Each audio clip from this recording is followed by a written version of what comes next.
Welcome in to another edition of the CanesInSight podcast. I'm your host, Peter Ariz, alongside D-Money. As usual, two new commits to talk about via the transfer portal. I know the fans have been antsy trying to figure out who was next.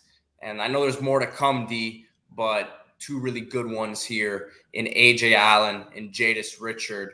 Guys who are probably undervalued a bit coming out of high school. And Miami with some nice pickups, guys who are going to be contributors this year for them. Absolutely. And what I like about these two commits is a lot of times with the portal, you're plugging holes. It's an immediate patch up job. In this case, those are weak positions you need depth.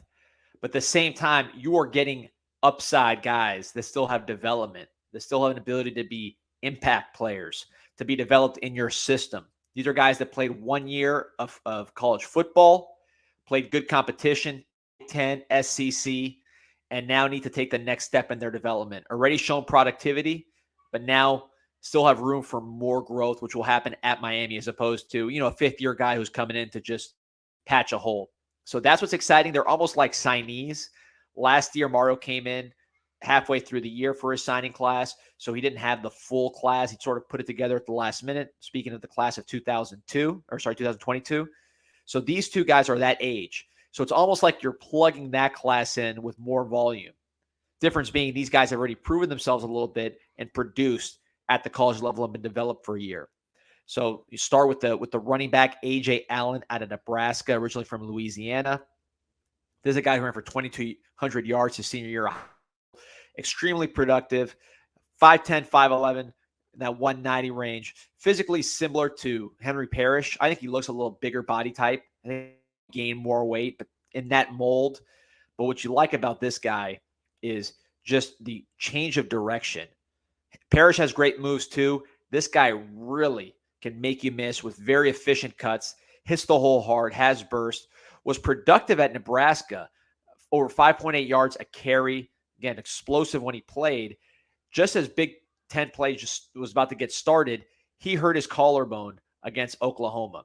And in that game, he was emerging as the lead back. Again, true freshman. He had about 10 carries, 40 yards in that game. Looked good in pass protection. Looked explosive, was bouncing off guys. Actually stiff-armed Jaden Davis, who's another Miami transfer portal right before he got hurt. So he's somebody who was emerging. And if he didn't hurt his collarbone, you might be talking about him as Nebraska's running back of the future and one of the best young running backs in the Big Ten. Speaking of sources, that's what the word was coming out on him, was that, people around that league felt he was one of the best young backs out there. This is, again, coaching buzz. So someone with a lot of respect as far as what he could be and what he had shown in limited action. Obviously only had about 40-something carries, but the explosiveness was there and the upside was apparent. Speed-wise, again, probably more burst, I would say, in Twitch than Parrish, and showed that ability to have long runs at the high school level. Again, the Gaddis yards per carry average says a lot. But talking to people at Miami, they're really excited about the toughness, the overall football player. Again, the ability to block, be aware in pass protection as a young player. This is someone from Louisiana. Those guys are like South Florida players. They always have great instincts, great toughness, great awareness. They know how to play the game. They're ready to play. They're ready to play. Correct. They are not afraid of anybody. So, this guy has shown ability, but there's more meat on the bone from what he could be as a running back. Miami wanted a starting caliber running back this year. We've been saying it on this podcast really since before the spring. They wanted to add somebody to that room. Trevante Citizen, who was the running back in that class of 2022, I mentioned, injured, had a setback. You don't know when he's going to be ready. You don't want to count on him. So you bring in an Ajay Allen and you plug that hole. And you not only plug the hole immediately, but you add a young name to the room, somebody who can develop. Nebraska people thought he was a future NFL back. They really liked this guy. Matt Rule, I was reading, Matt Rule was like really excited about the running back room in general, but a lot of it was because of Ajay Allen. Yeah, and Matt Rule had a little emoji battle with Cristobal recently. I don't know what that was all about. I don't know the backstory there, but he's not going to be happy to lose a talented back to the Miami Hurricanes, but Miami really needed this guy. Again, you have Parrish, who you know what he can do. Chaney, hard to rely on because of injuries, although he had a good spring showing flashes.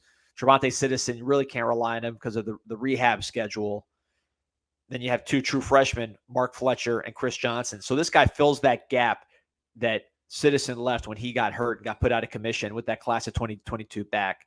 So really excited about what he brings to the table coming out of Monroe, Louisiana, and starting to see a foothold develop there with guys like Lance Guidry, the defensive coordinator, Dennis Smith, coordinator, guys with deep Louisiana roots. And this is a major addition as someone who will make an impact this year. Well, and he's not the only one. Obviously, Jadais Richard on the other side of the ball, very intriguing pickup, in my opinion, and from what I understand, was highly sought after in the portal. But another guy who, like you said, is not just coming in as a plug and you got 1 year, you got a few years out of him potentially. And he's bringing that frame, that length, that physicality that the staff is looking for. Big time athletic talent. Again, class of 2022, you signed Chris Graves, who's been up and down just kind of, in terms of preparation and things like that. Talent's there. Kamari Rogers, who's on, and Jaden Harris, who most likely will be a safety down the road. So you really only have one corner there, and he hasn't seized the opportunity yet as a starter. So now you add another corner to that group who has played in the SEC. He's played against NFL receivers like Jalen Hyatt, Justin Shorter. He's played against NFL quarterbacks, Anthony Richardson, guys like that. So Will Levis. So he's somebody who has experience at Vanderbilt, finished the season as their starting boundary corner. But to me, upside with him. You're not just plugging a hole. You're getting someone you can mold potentially into an NFL player. This guy's 6'2", about 200 pounds, looks great. I heard he was by far the best looking cornerback down here. When you compare him to the guys in our room already, just physically, he looks the part. This guy was an honorable mention All-State basketball player as a wingman, somebody who threw down some disgusting dunks. You could see them on YouTube and Twitter. In high school, he was more of a safety, and you saw his physicality. He was flying down the field on special teams, knocking people out, blocking kicks, but maybe a little raw instinctually at safety. Moves to corner at Vanderbilt, ultimately finished the season as their starting boundary corner. And I think that's the spot for him. Again, the size is ideal for corner. He has that basketball athleticism. Also ran 11 flat, or about 11:01 in 100 meters, which makes him pretty much one of our fastest cornerbacks. I'd say Malik Curtis to Corey Couch, and then him from a timing standpoint. Chris Graves, Devontae Brown. Devontae Brown, I don't know if he's necessarily track speed, but he's not slow either. Right, but this guy, the point is this guy can run for being 200 pounds. So you put him at the boundary. He has perfect tools there. If you want to put him at the big nickel, which is a need, he can also play there. Even a safety. Again, he played that in high school. I think boundary corner is the best spot for him. The Florida game really was my extended look at him. Went back and rewatched it. He really did a fantastic job. Twice forced hurries on blitzes. He was able to get there quickly with explosiveness. The size stood out right away, but also speed. I mean, he was running with guys down the field, no problem. Got matched up one time with Justin Shorter, again, a 5th-round pick to the Buffalo Bills. Ran with no problem, broke up the ball on a deep ball that would have been, a 70-yard touchdown if he didn't break it up. So showed some nice speed there. There was one play where there was a miscommunication with the safety. The announcers blamed it on the safety. Hard to tell what happened there. But other than that, he was pretty spotless. Showed some nice physicality. Again, watch his high school clips. You see him knocking people out on special teams. That's usually a very good indicator of what he can do from a physical standpoint. So the body type combined with the speed and the basketball athleticism, this is something we don't necessarily have in that cornerback room right now. Coach Ajay just put 4 corners in the NFL. Can he develop Richard from an ascending talented guy into an all-conference NFL type of guy? Again, started off at safety, finished the year as a starter, and then in spring, by all accounts, was Vanderbilt's best corner. So to me, there's an arrow pointing up guy. Can he keep that upward trajectory here in this program and end up being an impact corner? You lost Tyreek Stevenson 2nd round. You lost DJ Ivy 7th round. You have one big corner on one side with Devontae Brown. Can he be the other big corner? So now, even if you don't replace that talent necessarily or that athleticism of what you lost, you're at least coming closer to that, and you have the size. Big and big, replacing big and big. Still have Daryl Porter. You still have the Corey Couch. Have added Jaden Davis as far as more undersized, experienced guys. Now you got some big experienced guys that really hold you down on the edges. So D, what's next in the portal? Obviously, it was a big visit weekend, as you reported in the bank last week. And there were some guys I know Miami is very high on, could also be potential contributors this next year. Where do they stand with some of those guys? So what I heard coming out of the weekend was Miami liked everybody. It wasn't a situation where Miami saw players and said, we're going in a different direction, which happens sometimes. They liked all the guys that visited. I was told there's going to be multiple commitments this week spaced out. So we'll see how that plays out. I know Tywone Malone from Ole Miss, the defensive tackle, was a guy that Miami's felt good about since he entered the portal. Now it's being reported that he might be leaning towards Ohio State. So who knows how that situation plays out. But I was told that Miami expects commitments this week, not just the 2 that they received recently. So we'll see how that plays out.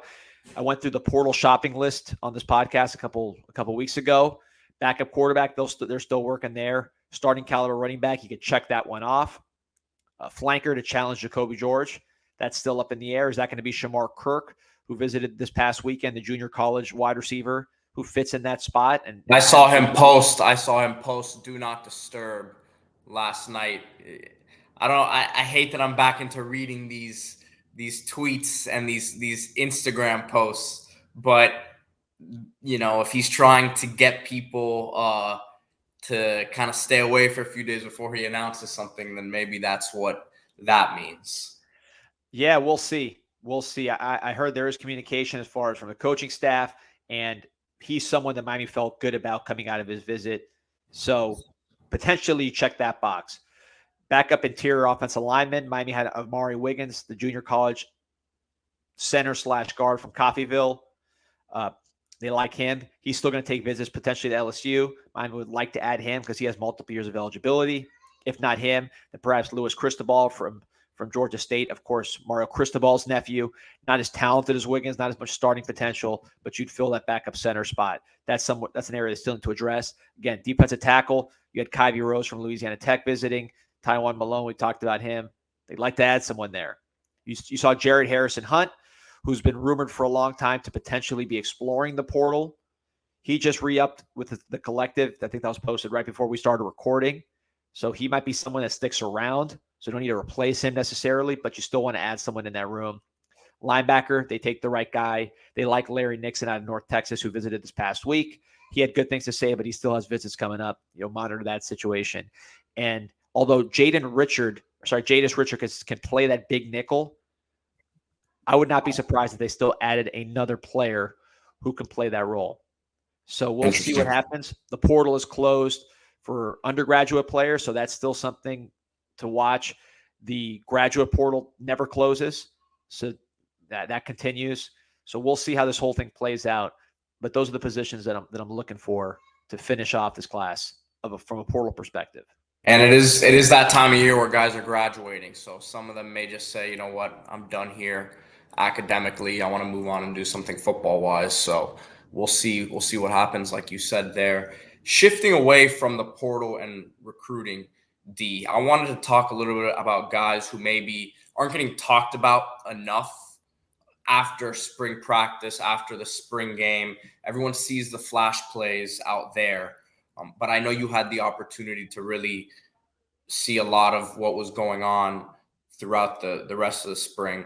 Who are some guys that aren't getting the buzz that will be major parts of what this team does this season? Sure. And this is, again, coaching feedback, people around the program, people that watch practice, sort of debriefing after spring and reconnecting with people.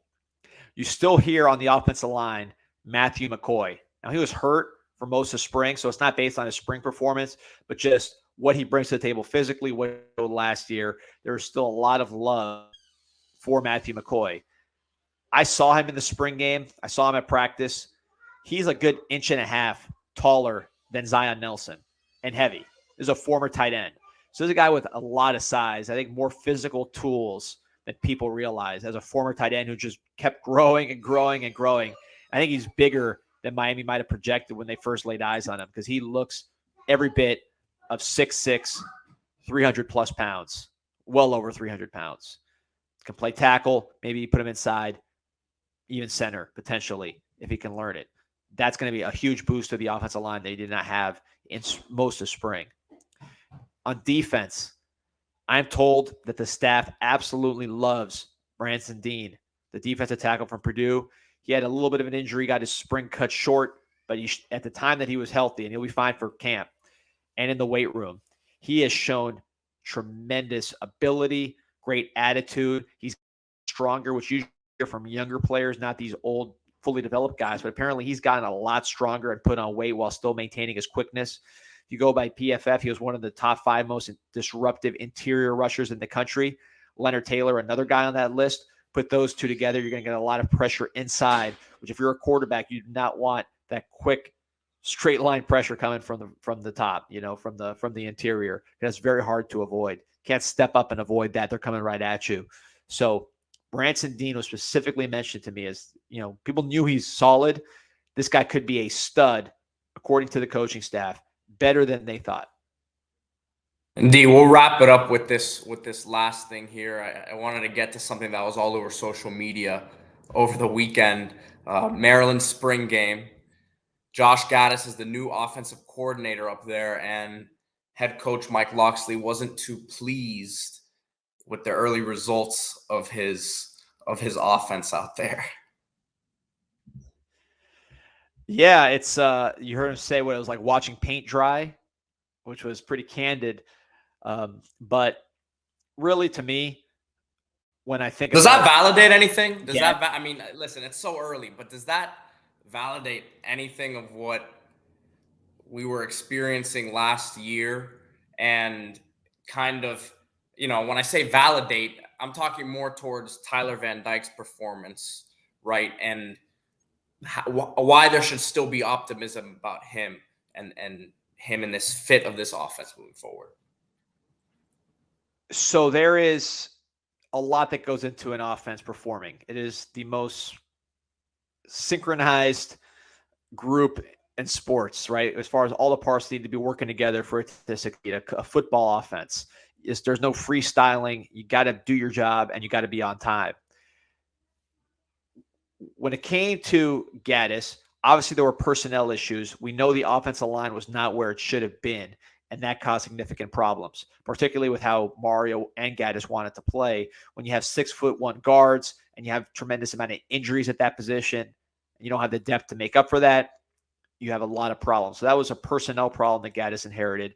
Also, the receiving core, really, you had a lot of guys that didn't make the steps. Some guys didn't work. Some guys didn't have the talent. Kobe Young, who was really the star of the show, didn't develop until midway through the year. So there were other issues there. Running back, again, multiple injuries. Had to rely on Lucius Stanley, who was fresh off the street, a UAB transfer walk-on. So there were a lot of personnel reasons. But what I'll say is this does show, or not it shows, but it gives some evidence that maybe it wasn't just the personnel. Dan Enos, who was Gaddis' predecessor at University of Maryland, obviously we had him. That offense was terrible. When you look at Enos, he had a toxic quarterback situation with 3 quarterbacks with character issues and suspensions, which that's hard to do. I think he had 4 if you count Weldon. I don't know if Weldon was still there, but multiple quarterbacks with character issues and suspensions, which is unheard of. An even worse offensive line situation than what Gaddis had. Murray had Zion Nelson starting as a true freshman, about 270 pounds. So personnel-wise, Enos really had it bad. He could not have had it worse. Struggled. Then he went to Maryland, and you saw, hey, this guy does know what he's doing. It wasn't a good fit. He didn't adjust. He made mistakes here, and he had some other things he had to deal with.